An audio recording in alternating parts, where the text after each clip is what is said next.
So, as always, take a nice, easy, gentle start, finding your way into the postures and the movements and the meditation aspect to whatever degree you're familiar with these. Don't push things too hard. Give yourself a chance to settle in. And in particular, just standing comfortably for a moment, however that is for you. And just bring your attention into your body, feel what it's like just to stand, feel your weight in your feet, and just take a moment to bring that awareness of your body into the front of your mind. It's not that everything else is going to disappear or stay in the background, but an important part of this practice is to remember to bring that foreground in the awareness of your body back into the practice. To start off with, just to emphasize that really, and also to physically warm up, just rubbing your hands together, and then with the pads of your fingers tapping over your face, nice and easy and gently.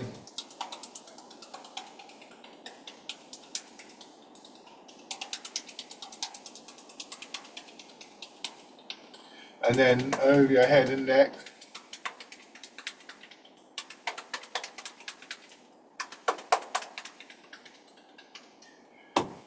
Down from one shoulder. And then your arm. Noticing just the sensation of the tapping, the vibration of your muscles and your fingers. And then on the other side. Shoulder and arm. Bringing your hands around, or one hand or both hands on the lower part of your back, quite light here.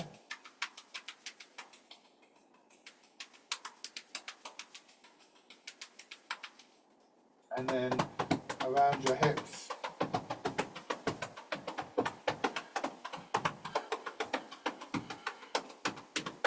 Down the outside of your legs, up the inside.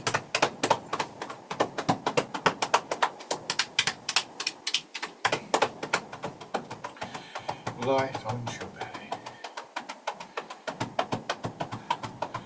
And then onto the upper part of the chest. And shake out. Now coming back to just the standing and paying a little bit more attention to your posture. And again, go nice and gently, nice and easily. Those of you who are familiar with the postures, you will have some sense of where you're trying to get to, but always remember that these are very subtle but very powerful adjustments on our posture, and it may take a little while for your body to get there. So we want to have our feet directly below our hips, to support our hips, to support our upper body. Toes pointing forwards as much as possible. A slight turn out is okay, but generally speaking, everything's sort of facing the same direction. Have your weight as much as possible slightly forwards in your body. This is exaggerated, but so that you can see it's my whole body tilted forwards. I'm not bending my back or my head. And then to counteract that slight sense of being pulled forwards, just allow your hips to drop back, a kind of releasing, unclenching feeling in lower back, hips, buttocks. Try not to pull your belly in.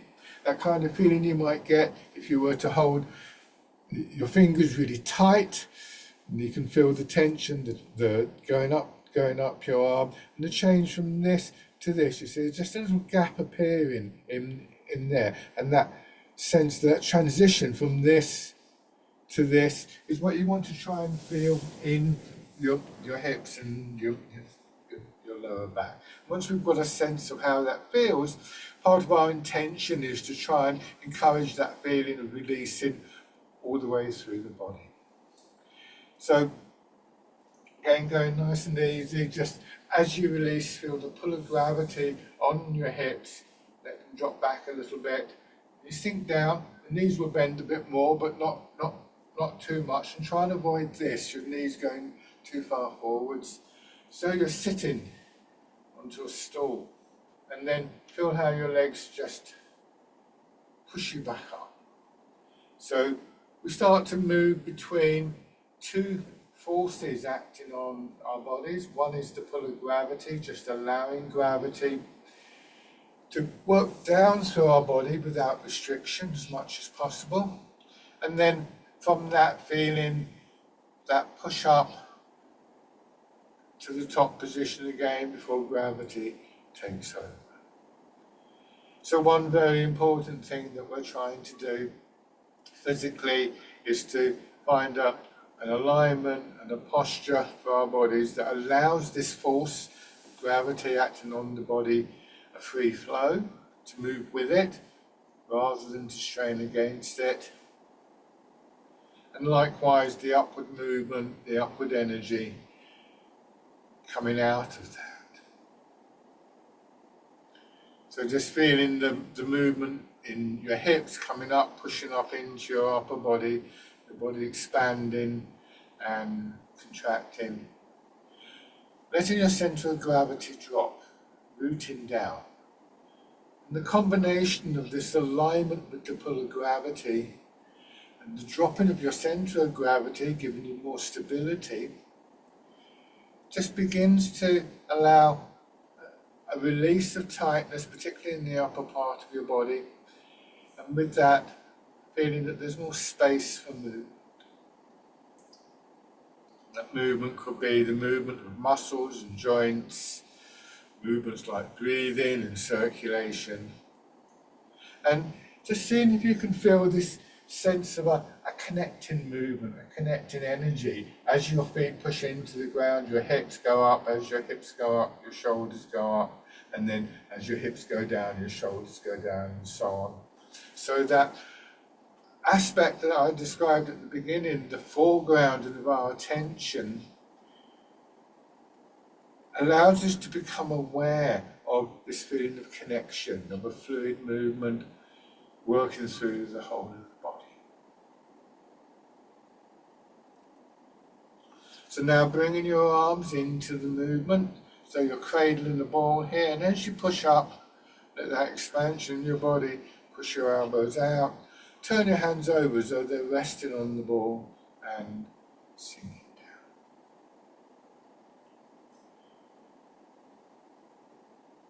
You may find that things like your breathing start to naturally harmonise with the movement. But you may also find that that happens a little bit, but then maybe you need to take an extra breath, or a faster breath, or a slower or longer breath. That's fine. Don't force anything, and certainly don't force yourself to breathe in a particular way. Let these aspects of the art just gradually build for you.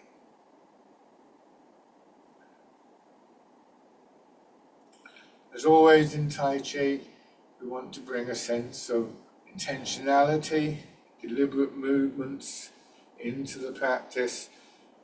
We do that in various ways through observation and repeating the movements, copying the movements. We also use a variety of images, and it can be very interesting how different images affect our body. One of the very common images here is of moving through water. So there's a sense of gentle resistance to the movement. One that encourages, again, that releasing feeling in joints and muscles, but also encourages a conditioning of the soft tissue of the body.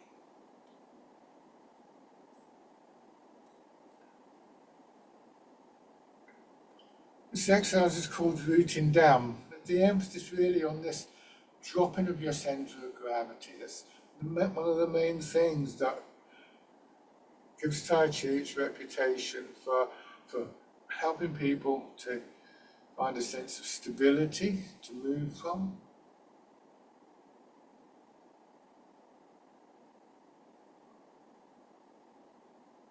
So keeping that movement up and down in your hips, turn your hands out, and now just let the movement push your arms away from your body Notice how they swing up. This is the exercise of the wild goose. So an image here could be the bird in flight. And if that image offers some kind of quality, smoothness of movement, a grace of movement, a strength of movement, then that can start to be invoked by the image in the body. But don't expect every image to work immediately for you.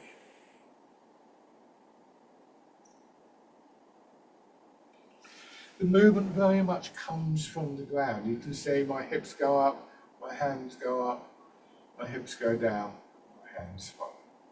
This is, again, an awareness of those connections through the body from feet to hips, hips to shoulders, shoulders out to your elbows, elbows to your fingers. And then this time letting your hands drop down and cross in front of your belly, push up.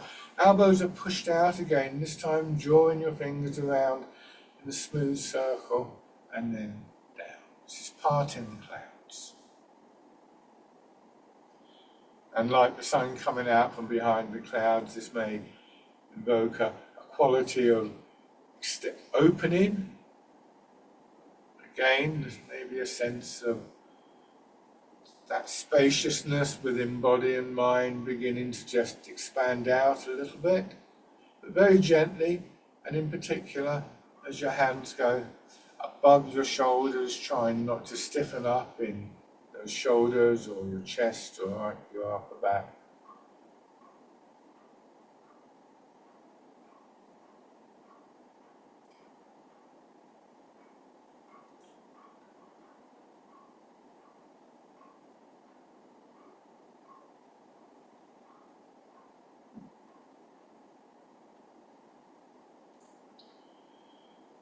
Try and let your body settle into a nice steady pace and rhythm.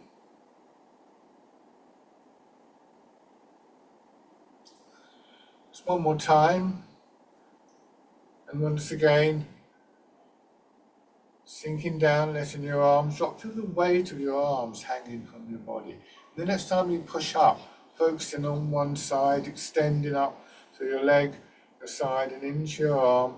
Wind your arm around, don't tighten your fingers and pull down like you're plucking something off a tree. Take a moment once again to get that feeling of settling in the centre of your body and then push up on the other side. This is called Dragon Plucks the Stars from the Sky.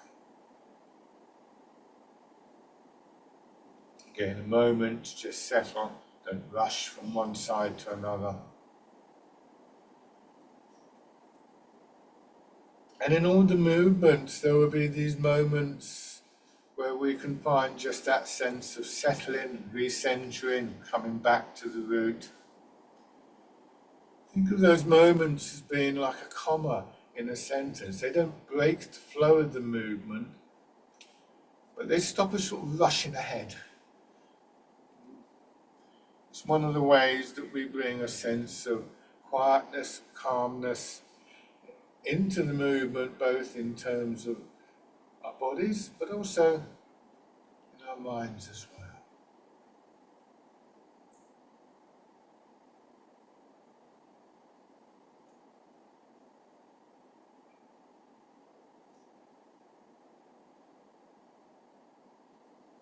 The dragon plucks the stars from the sky.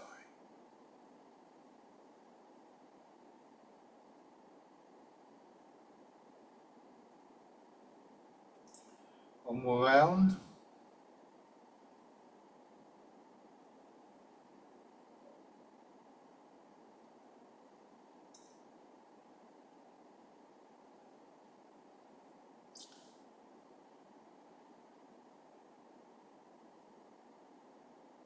And then sinking down, come up slightly to that slightly higher position, but still with your hips dropping back.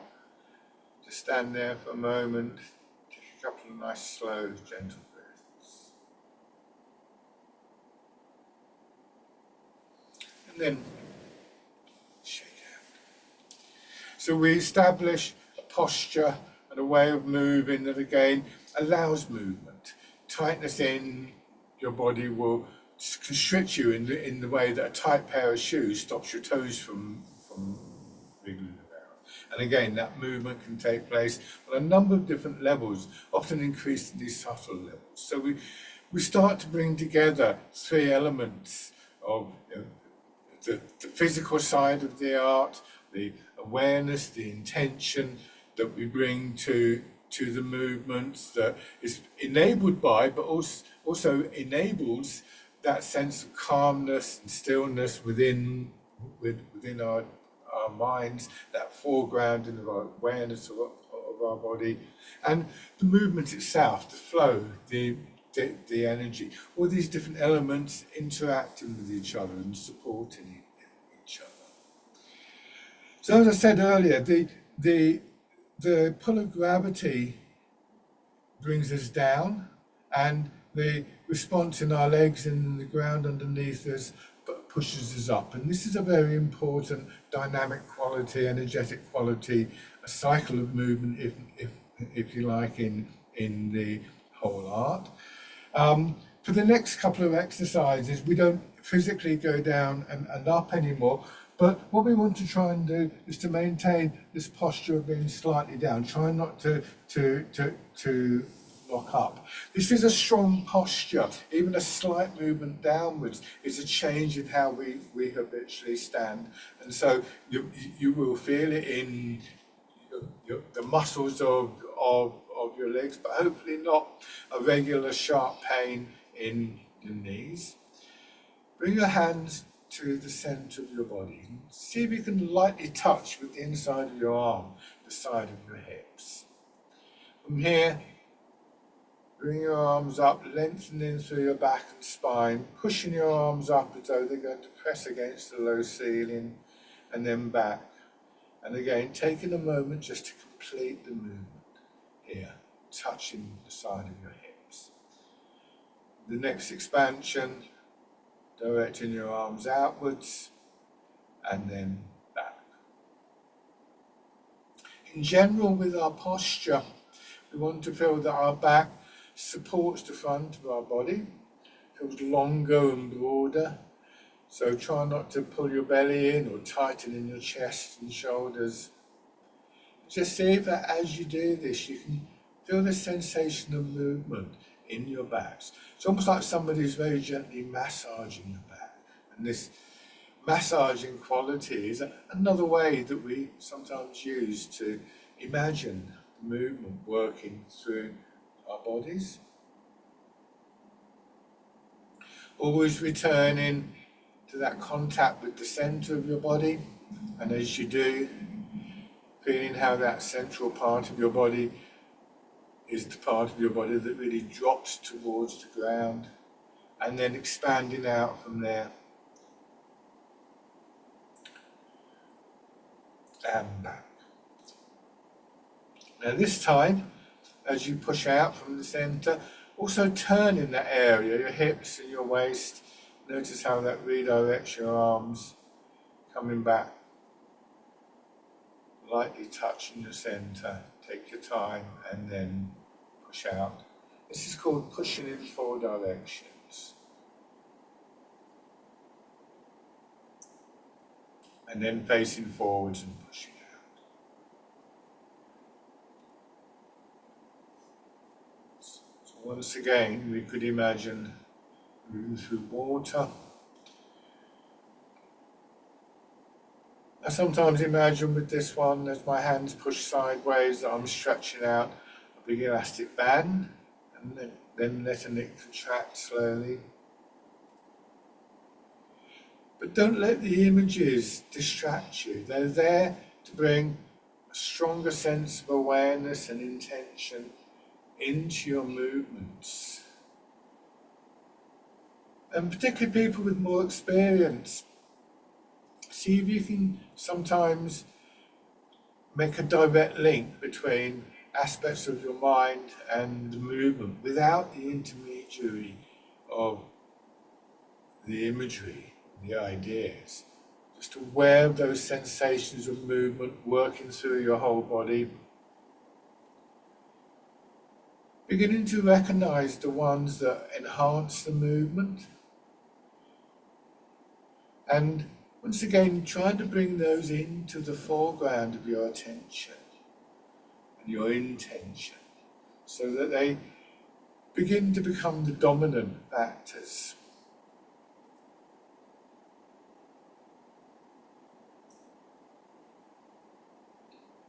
So the mind-body connection, the combination of mind, body and energy is a very direct one.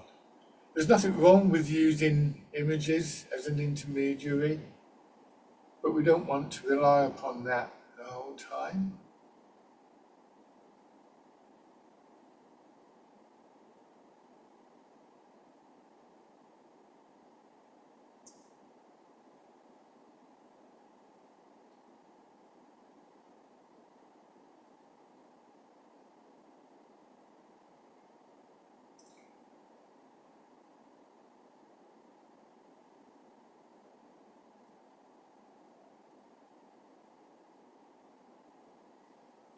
One more round.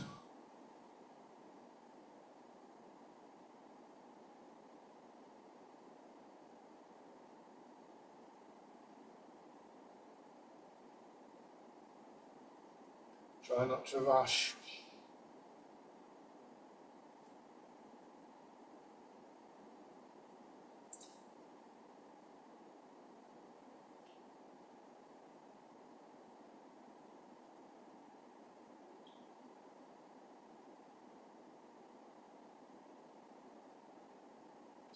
Hands drop down, feel the weight of your arms hanging from your shoulders. Once again, focusing on one side, pushing your arm away, fingers gently pulled back so the palm is out, let your hands swing up in line with your nose and down, tracing out a half circle. You can imagine standing beneath a stone archway like you might find in a church and gently pressing the palm of your hand against that stone, not so much that it stops the movement, but just that little bit of outward pressure.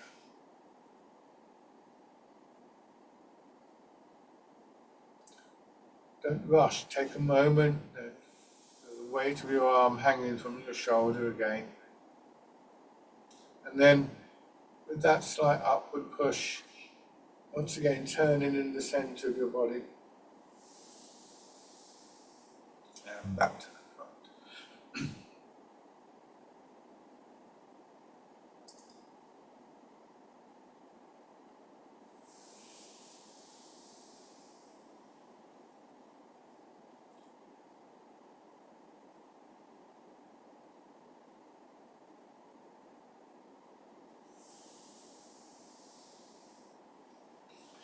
Changing sides.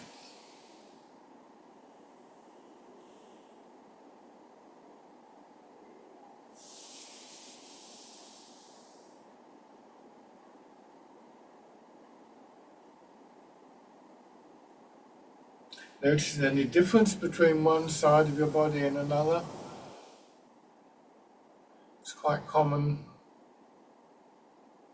I find that some of those differences at least will just naturally start to iron out. Adding the term.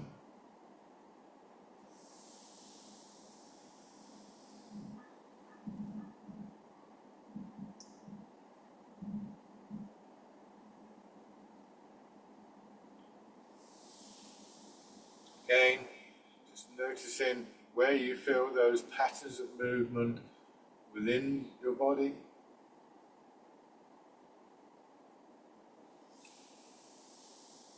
And once again, coming back, standing for a moment.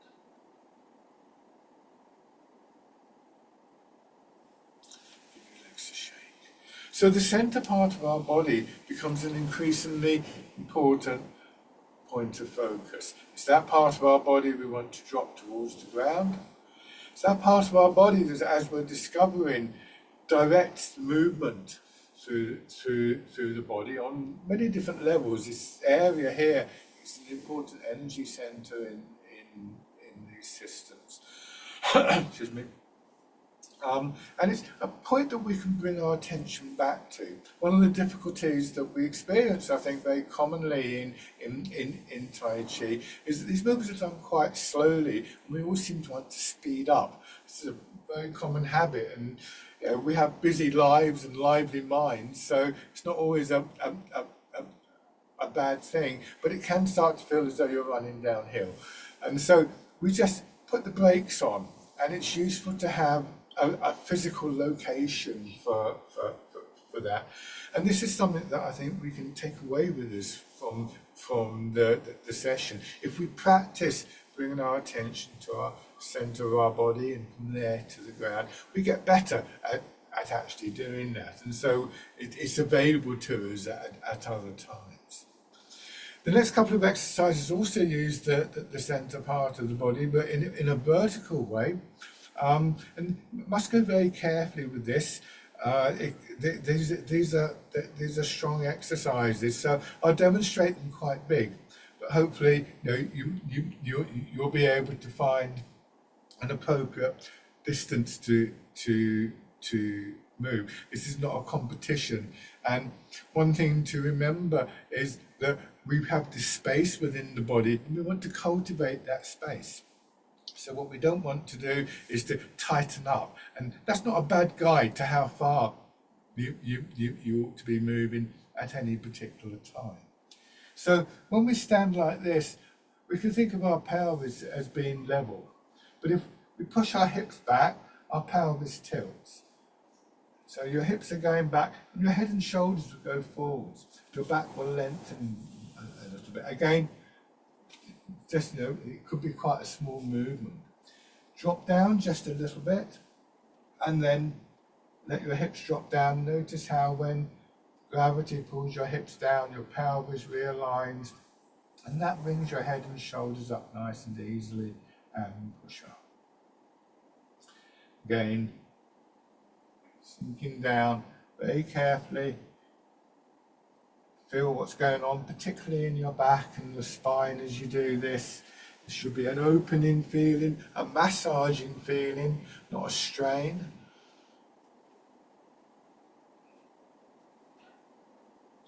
And this time, as you push up, your arms follow in. This is called rowing a boat in the middle of the lake. Now, as your back extends, so does your arms and your fingers, nice and easily and gently. And remember, we're trying to cultivate the space for that internal movement. Whether we're thinking of muscles expanding and contracting, or breathing, or this very subtle sense of the flow of energy. We want them all to build in a very harmonious, fluid way. It's worth noting how we come upright. This yielding to the pull of gravity, allowing gravity to pull our hips down, begins to show us how we can come to an upright position without straining against gravity. And this is a really important aspect, I feel, of the Tai Chi posture. One more round.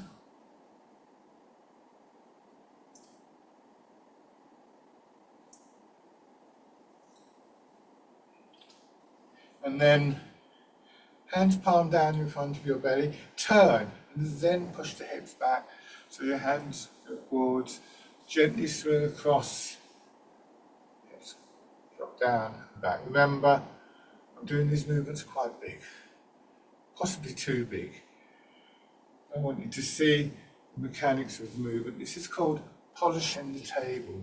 From behind, so you can see what my hips are doing. See how they go back. Swing across, gravity pulling my hips down, I turn back to the front. Then in the other direction again, lengthening through back and spine, arms and fingers, and back. Try not to let your head droop as you do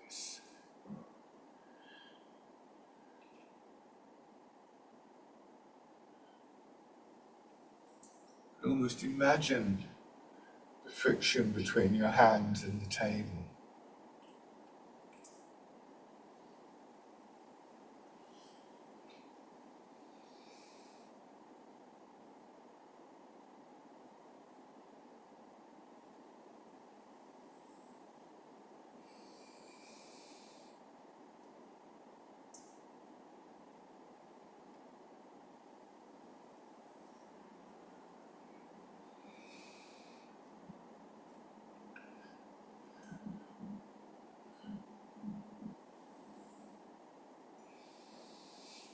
One more in each direction.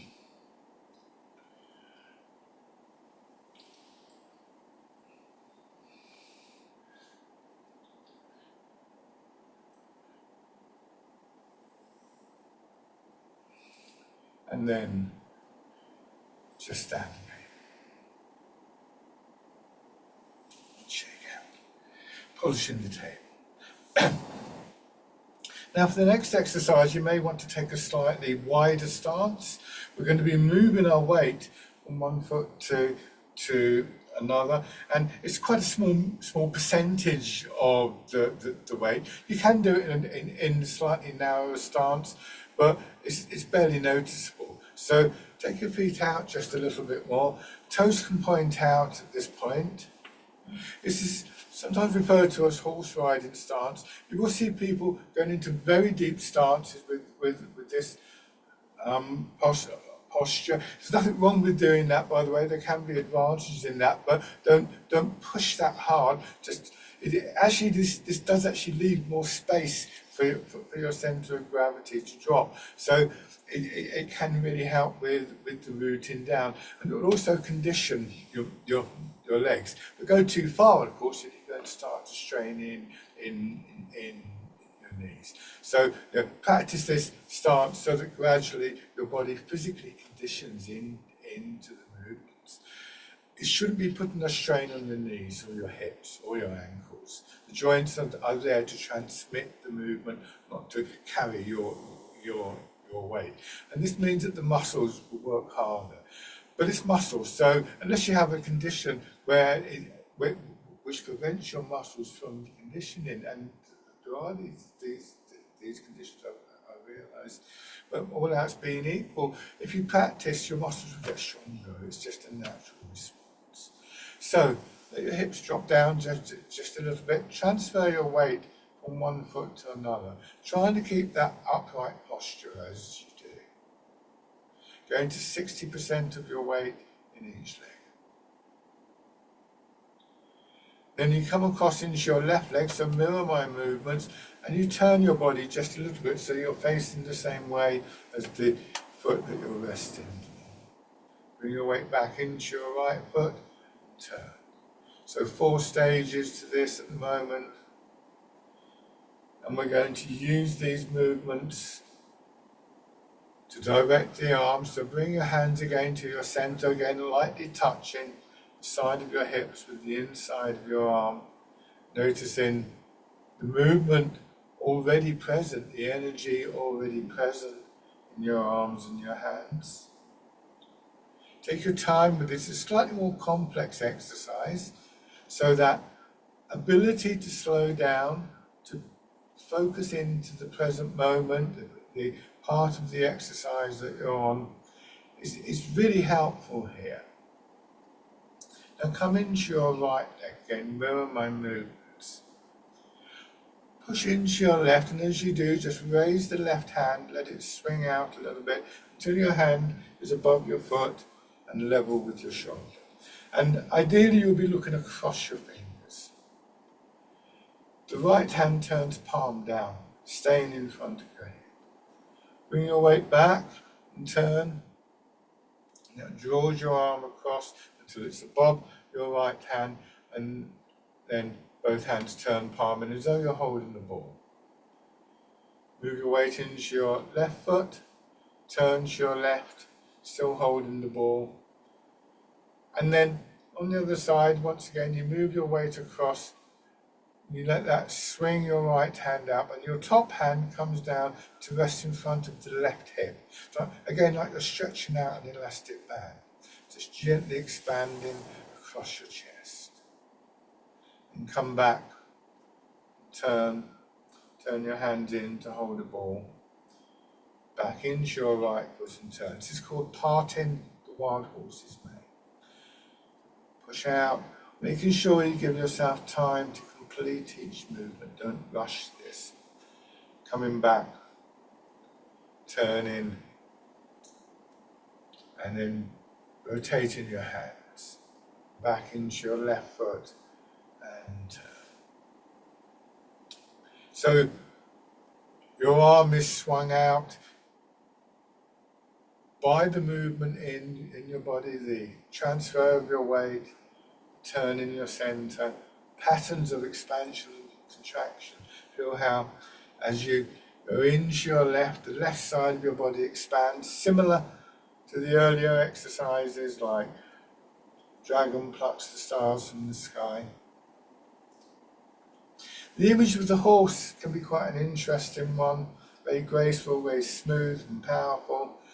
At the same time, the mane and the tail of the horse just stream out behind, and in a way you could say that the arm that's swinging out is a bit like that mane, a bit like that tail. It's not moving independently. It's being moved by those other processes in your body, both the external movements, the movements that you can see, but also the internal patterns.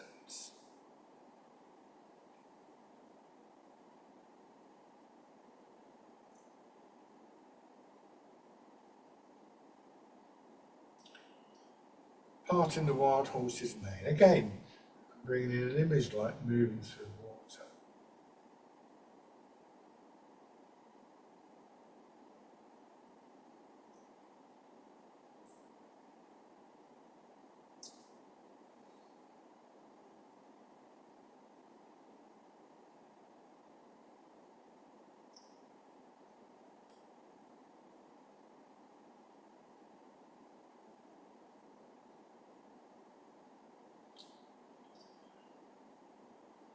One more on each side.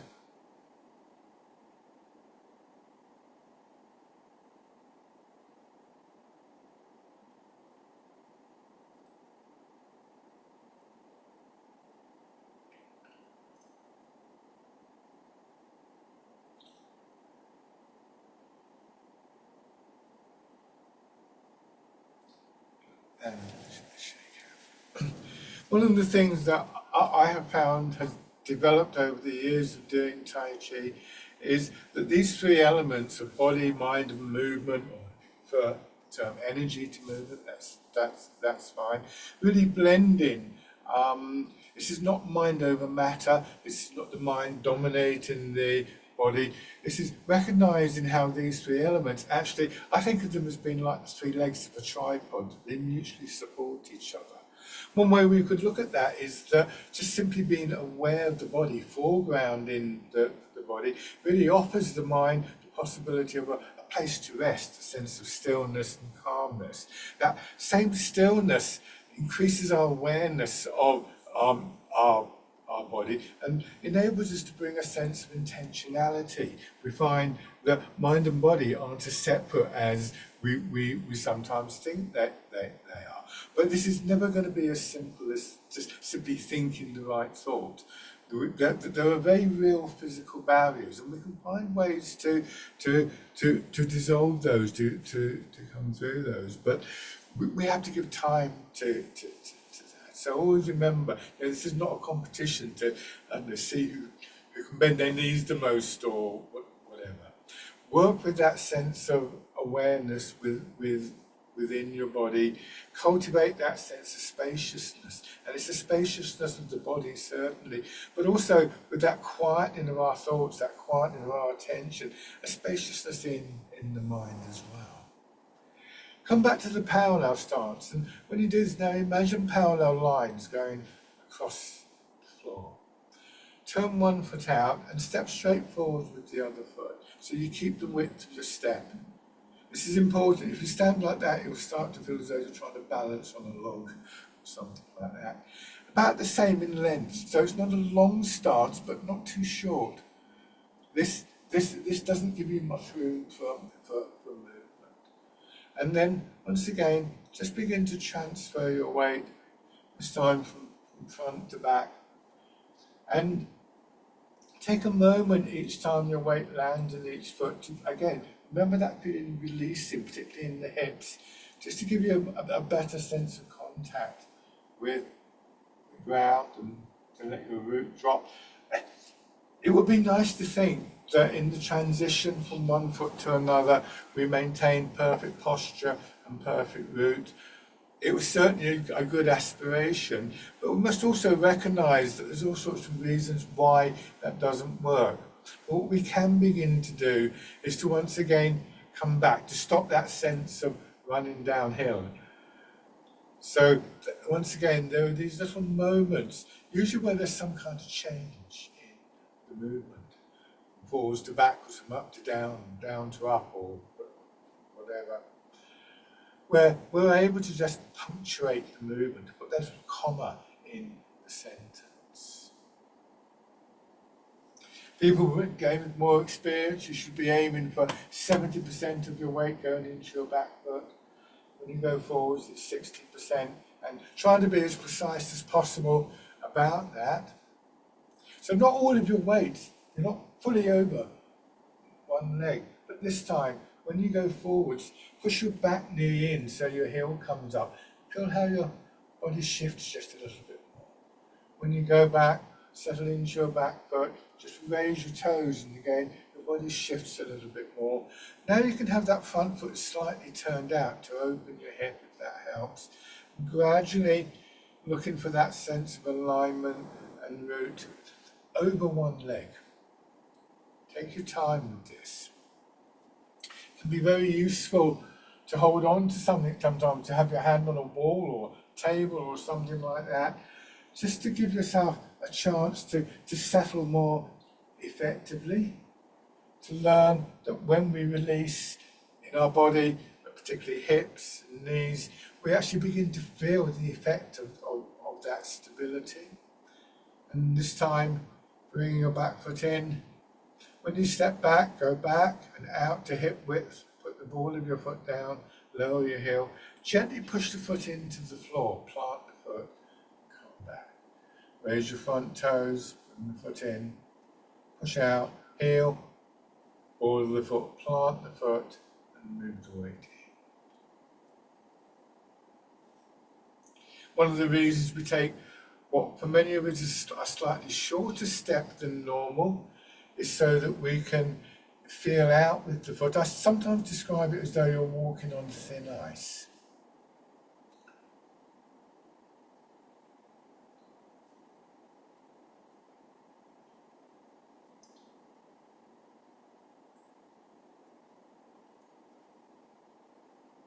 And come back to the parallel stance. Try that on the other side. This angle of the back foot is one that you can play about with a little bit, but at the moment in the fixed step version, the toes of the front foot point straight ahead. Not like that, but straight ahead. Because you're only going for 60% of your weight with that. So we learn to be increasingly accurate and precise in our postures and our movements. And this helps to keep our mind fully engaged in the movement. Our minds will naturally drift off. And that's no bad thing, because we don't want to cut ourselves off from the environment that we're in. We want to remain aware of what's going on, but not be distracted by it.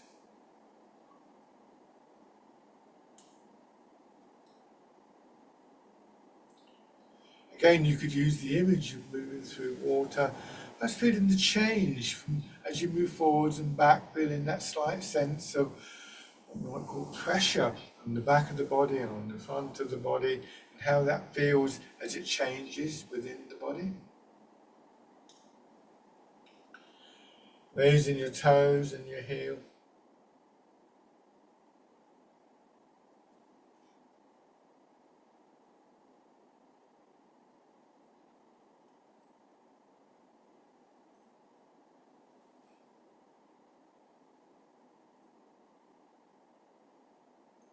and then stepping in.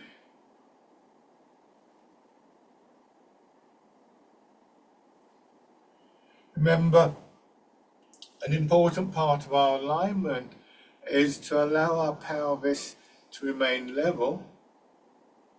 And one of the things that helps us to do that is to not strain in our hips against the pull of gravity.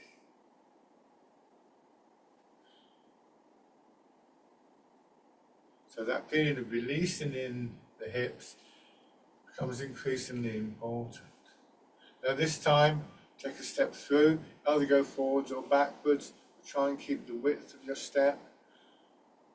Planting the foot, transfer your weight. Again, you can have that front foot at this point slightly turned out. Not so much that it changes the direction of the movement, but not everybody finds this.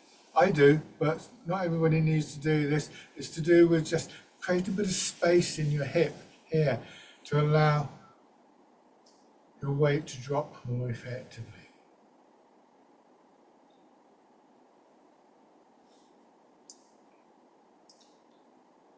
And then change in direction.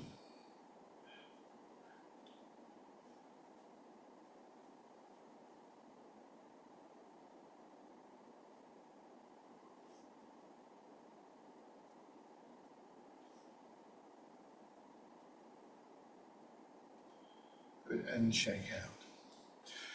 So there are variations within the postures. The exact angle of the feet being a good example of that. There are, I think it's 26 different body types identified by physiotherapists, and perhaps probably much more variation than that. So this is not a one-size-fits-all posture. And if you look at the whole Tai Chi system, and certainly when you look at the wider world of Qigong, there are all sorts of variations here. And they're also not permanent. You should find, those of you who've been practicing for a while, maybe a posture that works for you now was uncomfortable to start off with. And this is why it's important to understand not just the movements, not just to copy the movement, to understand why we're making the movements. And again, we're back to fundamentals. Can we let the weight drop? Can we keep a sense of direction about the movement? Can we continue to feel that sense of space in the movement for the internal movement? What aids that? What disrupts that? So these are all important considerations, and you should find that there is a development there. A teacher called Paul Compton, based in London, once said that working with these postures and movements was a bit like wearing in a new pair of shoes. If you buy a pair of shoes, you don't necessarily go for a 20-mile hike at the start of it, because the shoes need to be worn in. And he said, it's not the postures that wear in, it's the body. Gradually, as your body softens, you find that the postures become more comfortable. So our guides are these feelings within the body. It's very important to feel that you can listen to your body, to know what is going on in your body, to have a sense of what is appropriate for it now, as well as where you want to head to. Another, for instance, is hip width. Some people measure it from the outside of their foot, some from the inside of their foot, or in between. I prefer the slightly wider stance. So coming into your hip width posture, turn your left foot out, step straight forwards with your right foot. Once again, transferring the weight, this time bringing your upper body back into the movement, bringing your arms into the movement, but don't lose this awareness of what's happening in your feet and your legs. Arms by your sides, weight in your back foot, ease forwards and imagine your arms being held back. Again, so you're in water. And as you settle in the front foot, let them swing through. And then same idea, going backwards, just let that build into a nice steady flow, not leading with your arms, making sure that you maintain the transfer of your weight. This is one of the main driving powers in Tai Chi. I would equate it to, if you ride a bicycle, pedaling on the bicycle. You drive a car, keeping your foot on the accelerator. Without that, nothing else is going to happen.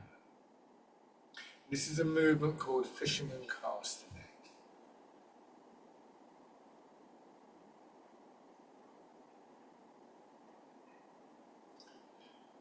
Try not to stiffen up in your elbows or your wrists or your fingers. Noticing there's just a natural curve in the movement. You don't have to lift your arms. So we're facing forwards, moving forwards and backwards. But this time, from the forward position, as you go back, turn. So now you're drawing your arms across your body.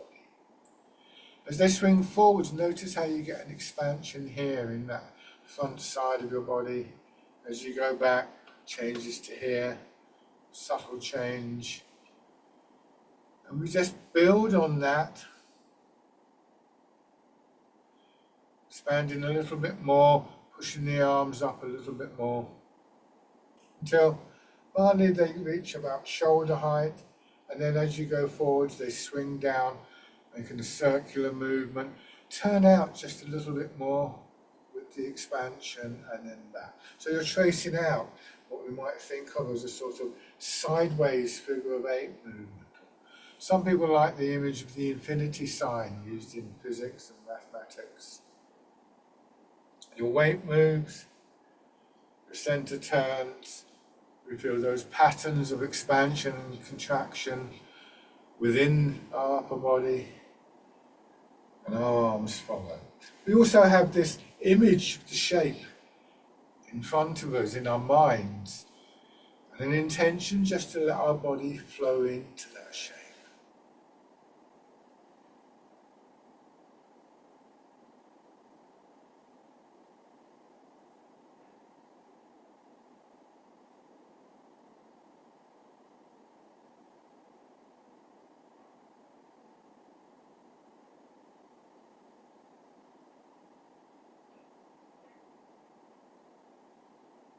Good, shake out.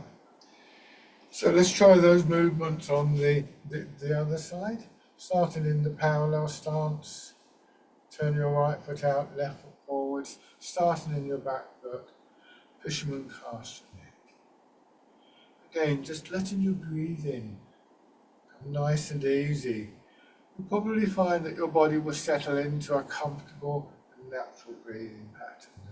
There are distinct breathing patterns for these movements, but particularly for people beginning, don't force those.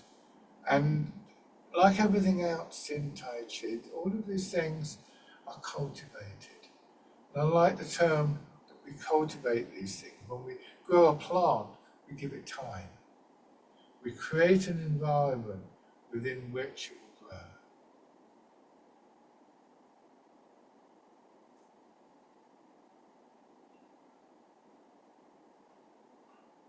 Try not to stiffen up in your shoulders.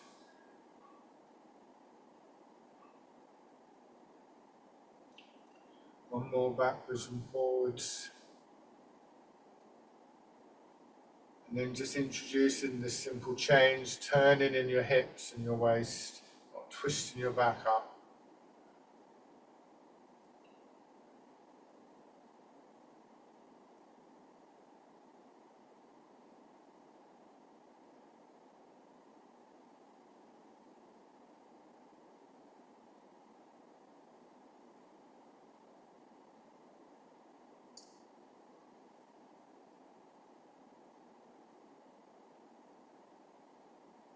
And then into the figure of eight.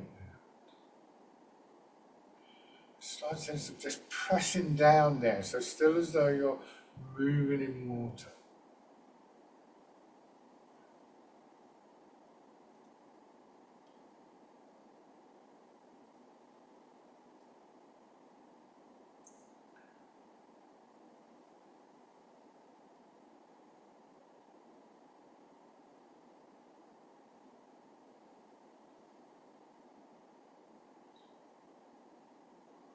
Now we're going to combine this movement with the stepping that we did earlier. Again, you can go forwards or backwards. I'm going to go forwards, of course. I'm going to turn my front foot out slightly. I go into my front foot, and as I turn and my arms get pushed up, I bring my rear foot in. Stepping through, planting the foot, moving forwards. Same thing on the other side. Now, if it's comfortable for you, what you may find you're able to do is to raise your knee. You can only really do that if you're settled into your supporting leg, so take your time. This is not inherently an exercise for standing on one leg.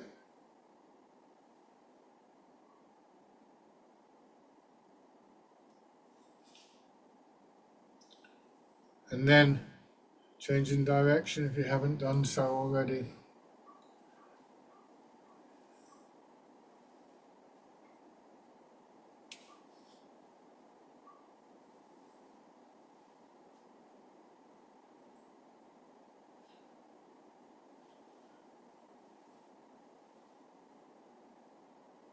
One more time if you've got space.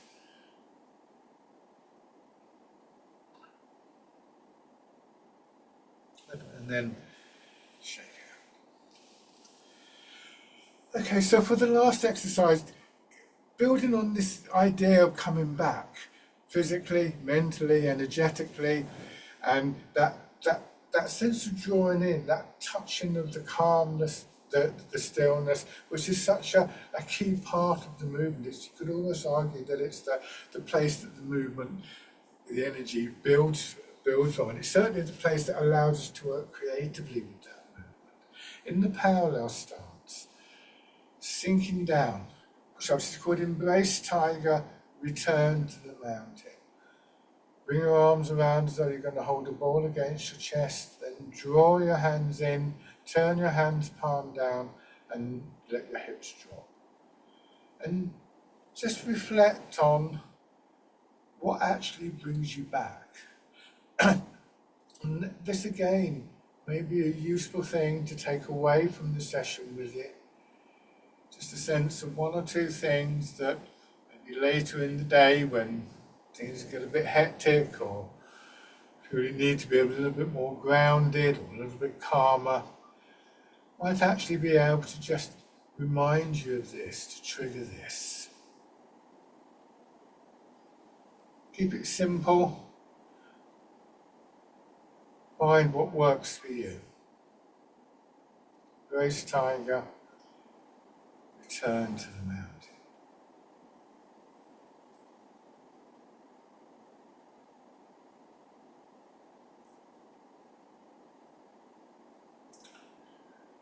And then, once again, just take a few moments in this slightly higher posture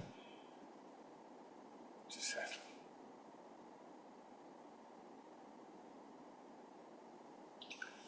Shake out. Thank you very much, everybody. I hope that was useful to you. Please get in touch if you have any comments or questions. Other than that, enjoy the rest of your day. Bye for now.